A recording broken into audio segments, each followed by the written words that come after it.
पाटिल इसे सियासी साजिश बता रहे हैं।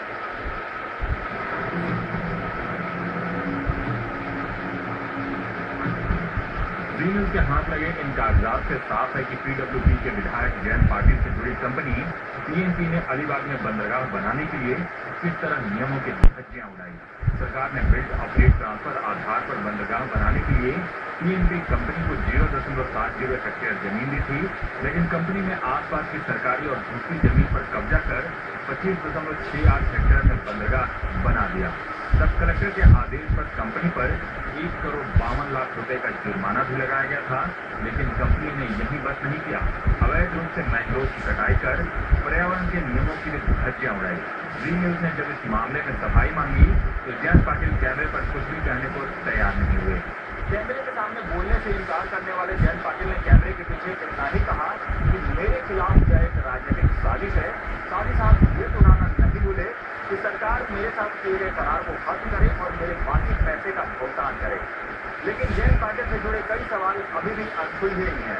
इससे पहले जयंत पाटिल का नाम मुंबई आतंकी हमलों के बाद 29 स्पीड बोट की खरीदी को लेकर सामने आया था। आरोप है कि पुलिस के आला अफसरों की राय दरकिनार कर जयंत पाटिल की बेटे की कंपनी मरीन फ्रंटियर से ऊंचे दाम पर स्पीड बोट खरीदी गई। जब उनको डिलीवरी अगर 2 साल के बाद करनी थी तो आपको कॉम्पिटिटिव टेंडर मंगाने से मुझे जल्दबाजी क्या थी। हालांकि मरीन फ्रंटियर इस मामले में किसी तरह से घोटाले की बात से इनकार कर चुकी है, लेकिन सवाल ये है कि अगर इसमें कोई गड़बड़ी नहीं है तो नेताजी कैमरे के सामने बात करने से क्यों कतरा रहे हैं। हसन अब्बास के साथ राजीव रंजन सिंह, जी न्यूज, मुंबई। मुंबई हमलों के बाद समंदर किनारों की हिफाजत के लिए ऊंचे दामों में खरीदी गई स्पीड बोट महाराष्ट्र सरकार के गले की हड्डी बन सकती है। आरोप है कि 2009 में जिस कंपनी से ये बोट खरीदी गई वो कंपनी पीडब्ल्यूडी मंत्री जयंत पाटिल के बेटे की है और अगले विधानसभा सत्र में विपक्ष इस मुद्दे पर सरकार को घेरने का ऐलान कर चुका है।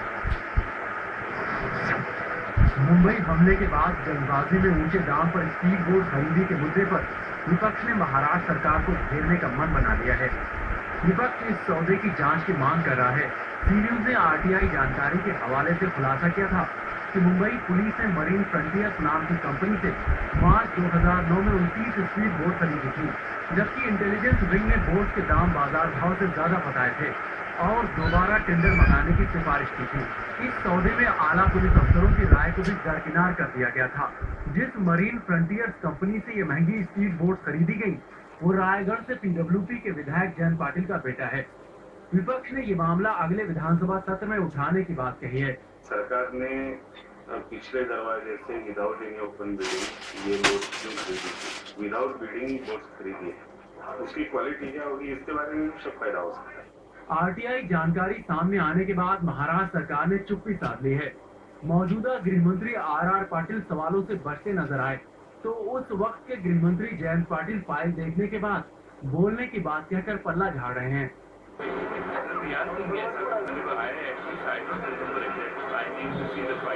स्पीड बोट सौदे में गड़बड़ी की बात सामने आने के बाद विधायक जयंत पाटिल भी सफाई में कुछ बोलने को तैयार नहीं है। एहसन अब्बास